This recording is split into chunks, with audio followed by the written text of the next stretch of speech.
The scorching late afternoon sun poured down on the rural road, rising in waves of heat that shimmered like a mirage. 10-year-old Maya Johnson, a young black girl, was walking home from school, her worn-out backpack slipping off one shoulder. As she reached a deserted stretch of road, she came to a halt. A bright red Mustang Shelby sat pulled over on the roadside, its hood popped open like a gaping mouth. Next to it, a white man in an expensive suit paced back and forth, snapping into his phone. "I don't care what it costs. I've been stuck here for 2 hours. I've got a meeting with the governor in less than 3. Maya hesitated. Aunt Renee had always warned her. Never go near strangers, especially ones who clearly didn't belong in the poor, quiet countryside where she lived. But there was something in the man's voice, a sharp tension, a hint of desperation, that made her step forward. "Can I help you, sir?" the little girl asked. Andrew Whitaker, CEO of Whitaker Enterprises, owner of countless properties across Boston, whirled around. His irritated expression softened the moment he saw the small girl standing there, her colorful braids swaying, wearing an oversized MIT t-shirt. "Thanks, sweetheart, but this is a high-performance car. I need a real mechanic." "I know a little," Maya replied casually. "Want to give it a shot?" She unzipped her backpack and pulled out a small toolkit. Andrew, half amused, crouched beside her just to watch, expecting nothing. But as Maya leaned over the engine and wiped the sweat from her brow, his eyes caught something on her hand. A ring, an old emerald set in a cracked gold band, etched with the faint shape of a crescent moon. The same exact ring he had given to a little girl, 12 years ago at Little Angel's orphanage. Andrew's gaze shifted in an instant, from curious to shocked and pale. A ring, an old promise. And now, the lives of 2 strangers were about to collide in a way neither of them ever saw coming. Under the scorching sun, Maya Johnson, a 10-year-old girl with neatly braided hair and bright, curious eyes, was crouched over the blazing red Mustang. Her tiny hands moved swiftly inside the engine bay, as if she'd been doing this her entire life. Standing behind her in stunned silence was Andrew Whitaker, the renowned CEO. His phone, silent now, hung loosely in his hand. His eyes were locked on Maya's every move. She wasn't just capable, she understood the car, as if every bolt and wire whispered secrets only she could hear, telling her how to bring them back to life. "Do you smell something sweet? Like syrup?" Maya asked suddenly, glancing up. Her face was streaked with sweat, but her expression radiated confidence. Andrew blinked. Yes, I do. How did you—" "Might be the cooling system," she said, pointing under the car. "Coolant's leaking. I can patch it up so you can make it back to the city." Andrew said nothing. Inside him, emotions clashed like a storm. And then, Maya raised her hand to wipe the sweat from her brow. That's when it caught the light. The ring. A soft green glint beneath the sun. An emerald set in a worn gold band, scarred with a crescent-shaped scratch. Undeniable, unmistakable. That ring. "Maya, what did you say your name was?" Andrew asked, his voice unsteady. "Maya Johnson," she replied, flashing a shy smile. And just like that, Andrew's world collapsed. 12 years ago, he had visited Little Angel's orphanage. He'd made a promise to adopt a girl named Maya, the only child who'd ever made him feel like she carried something rare, something powerful inside her. But the orphanage had shut down just days later. She vanished without a trace, except for the ring he had given her. His vow wrapped in gold and green. And now, here she was, standing right in front of him, in the middle of a backcountry road, her hands covered in engine grease, and a ring she had never taken off. That night, High above Boston in his top-floor penthouse, Andrew Whitaker sat frozen in place, surrounded by a sea of aging documents, folders stamped with bold red ink, confidential. What he had once assumed were just routine real estate transactions were now unraveling into a truth that tied his stomach in knots. Little Angels, the orphanage where he had once met Maya, hadn't been shut down due to lack of funding, as the media had reported. It had been bought out just days after he left, and the buyer, Howard Whitaker, his father. One internal memo made Andrew's blood run cold. Purge all records. Keep only the ones with value. Shut it down before the press smells anything. Beneath that cold directive was a list. Over 40 children, most of them black or brown. Each name followed by notes like, advanced math aptitude, understands mechanics without formal training, exceptional memory retention, Johnson, and at the bottom of the list, contact HW. Andrew sat in silence.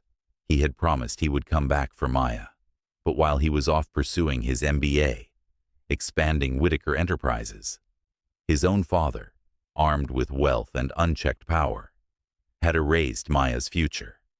Worse still, Andrew had become CEO shortly after that very deal was finalized. No one told him. No one gave him the choice. But that didn't change the devastating truth. He had inherited an empire built on stolen futures, on children like Maya. And now, that same girl, now grown, living modestly in a quiet community, had been the one fixing his car on a backcountry road, with the very ring, the symbol of a promise he had failed to keep, glinting like a silent verdict under the setting sun. That night, inside a small room lined with old mechanic books, Maya sat at a wooden desk, her hands trembling, as she held a yellowed letter Aunt Renee had just given her. Outside, the sound of crickets filled the summer air. Inside, time felt frozen. The letter, written long ago in fading ink and slanted handwriting, was from Diana, Maya's adoptive mother. My dearest Maya, if you're reading this, it means someone from the Whitaker family has found you, and the truth must be revealed. Maya swallowed hard. You were never just some orphan by chance. You were born with something rare, hands that could fix anything. That's exactly why they targeted you. After your father died, the orphanage began to change. One by one, the children who were different began disappearing. And then, it was your turn. I couldn't let that happen. That night, I ran with you in my arms. No time to take anything but that ring. Maya's eyes welled with tears. That ring isn't just a promise, Maya. It's proof. Hidden inside is a chip, with records of experiments, money transfers, and sworn statements. Everything needed to bring their empire down. A tear traced down Maya's cheek. For 10 years she believed she was just a smart kid who loved fixing things. But now, she knew. She was the missing piece in a terrifying puzzle. The ring wasn't just a link to a wealthy man on the side of a highway. It was a key to a crime buried for over a decade. And Maya, just 10 years old, was beginning to realize there was no turning back. In the 50th floor boardroom of Whitaker Enterprises, light from the floor-to-ceiling windows cast sharp reflections across the icy face of Howard Whitaker. Seated at the head of the table in a flawlessly tailored designer suit, his eyes were colder than steel. Across from him stood Andrew, his hands gripping the stack of documents he'd uncovered. Evidence that the Little Angels orphanage had been secretly acquired and dissolved just weeks after he'd stepped into the CEO role. You knew, Andrew said flatly. You knew everything about Maya and the other kids. Howard didn't flinch. He didn't even bother denying it. A smirk tugged at the corner of his mouth. Of course I knew. Kids like her were valuable assets. Some had advanced math abilities. Some could read machine code like it was instinct. You really think this empire was built on charity? Andrew stood frozen. The truth was even uglier than he'd imagined. Howard rose from his chair, voice dropping into a low, deliberate threat.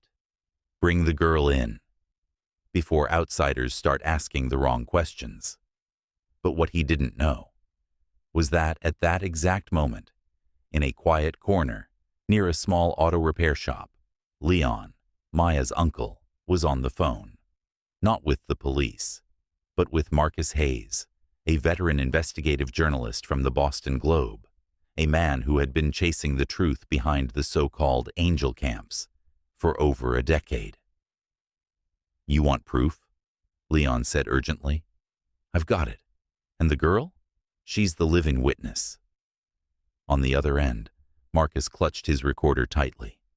I'm coming, and this time, they won't be able to bury it. Howard thought he was still in control, but what he didn't realize was that the real villain was finally being exposed, piece by piece, line by line. And the one cracking the mask was the very child he once called a research tool. The headquarters of Whitaker Enterprises was unusually crowded that day. Outside, the media swarmed in waves, jostling for space. Inside, on the 50th floor, once a fortress of untouchable power, the tension hung heavy, tight as a wire. Surrounded by tailored suits, camera flashes, and the cold stares of the executive board, a young black girl stepped into the room. Maya Johnson, just 10 years old, but her face held a strength well beyond her years. At the center stood Howard Whitaker, eyes still steeped in arrogance. I've made myself clear, he hissed through clenched teeth. That child is not allowed in here. Andrew, now firmly aligned with the truth, didn't say a word. He simply stepped aside, allowing Maya to walk forward, the very spot reserved for CEOs when addressing shareholders.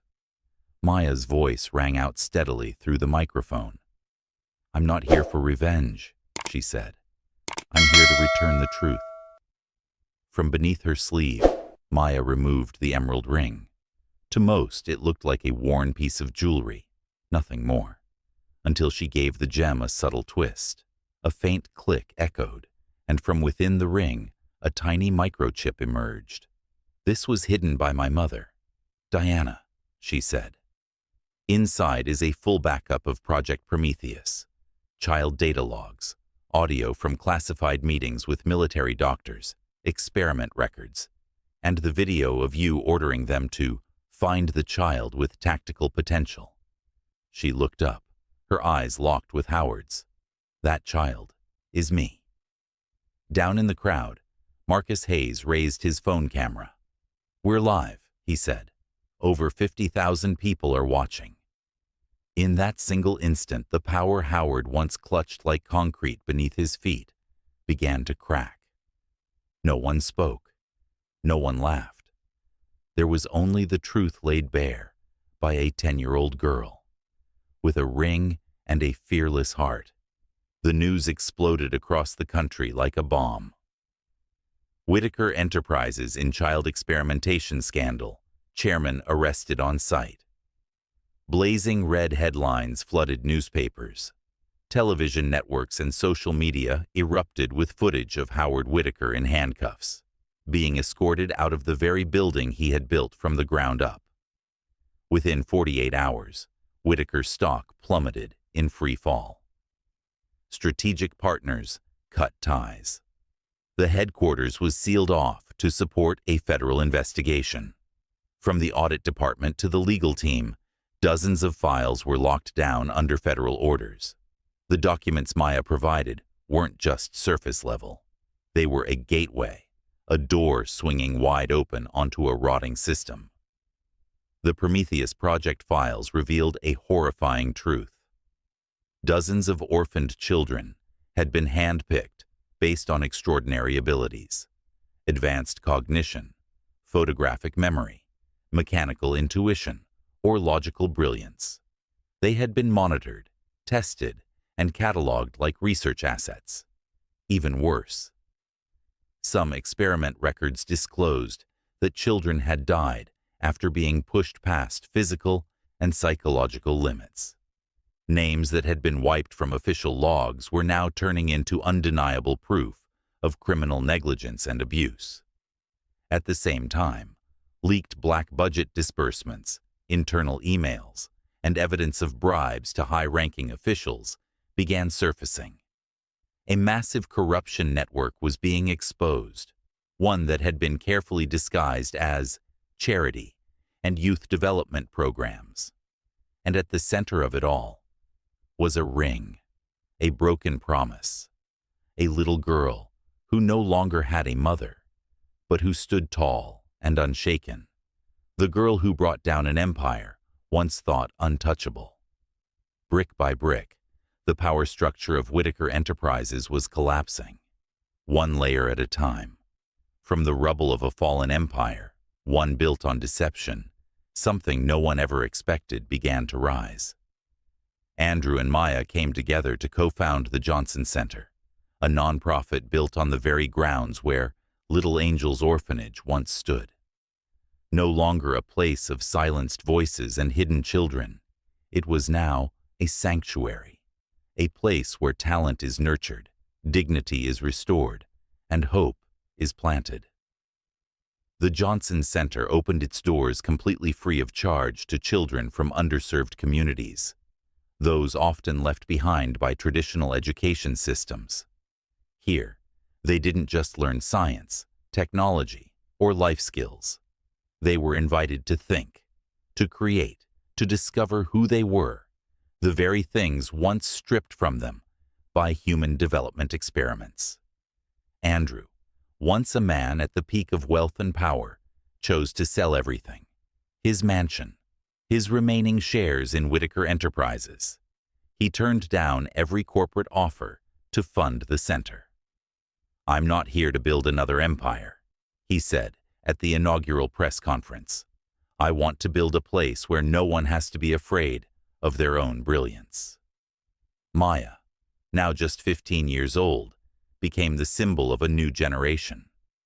Not just as co-founder, but as a mentor, a guide, and a beacon of resilience. She led the very first group of students herself. And in the heart of the center, the emerald ring, once a hidden secret, now sat encased in glass, a symbol of truth, of survival, and of a rebirth from the ashes. Less than 5 years after the dramatic collapse of Whitaker Enterprises, Maya Johnson, once hunted for her brilliance, had become a symbol. At just 15 years old, she wasn't only the top student at the Johnson Center. She was a mentor, admired by every younger generation in the field of analytical technology. Each filed under Maya's name, had already caught the attention of top universities like MIT, Stanford, and Harvard. At the very site where the Little Angel's Orphanage once stood, the Johnson Center now served as a home for children society had forgotten, but who carried extraordinary potential. Every classroom, every lab, every makerspace bore the mark of Maya's design, streamlined, inventive, and deeply inspiring. As for Andrew, once heir to a corrupt empire, he now wore plain white shirts and ran the new Prometheus program with one guiding purpose: equity. No more restrictive contracts, no more exploitation. Each quarter, the program accepted 23 gifted children from disadvantaged communities, offering them scholarships, mentorship, and, most importantly, a real chance. Prometheus used to steal childhoods, Andrew said at an education summit. Today, it's where kids rewrite what the future can mean. Every brick Maya laid down for the next generation was more than education. It was a message that brilliance doesn't belong to one race, one class, or one zip code. It just needs a place where it's nurtured and respected. The media called it the Maya effect, a phrase that seemed simple, but quickly became the subject of academic studies at universities across the globe. No one could have predicted that a single act by a young black girl, fixing a car on the side of the road, would ignite one of the most profound social reckonings in recent memory. By standing up in the face of injustice, Maya Johnson shattered a decades-long cycle of silence and indifference. The ring on her finger didn't just unlock buried secrets. It opened a new chapter for hundreds of forgotten children. Scholars, journalists, and human rights experts began calling it the clearest example yet of the domino effect of justice. That even the smallest act of courage, when powered by intelligence and integrity, can ripple outward to change entire systems. At just 15 years old, Maya proved something extraordinary. Reform doesn't have to begin in global summits or sleek boardrooms. It can begin in the heart, and in the grease-stained hands of a child who chooses to help someone in need. One Harvard expert put it this way: that little girl didn't just fix a Mustang. She fixed an entire generation's broken faith. But Maya, when asked about it in a quiet interview, said simply, "I just did what felt right in that moment. I didn't know it would change the world. But maybe that's how the world always starts to change."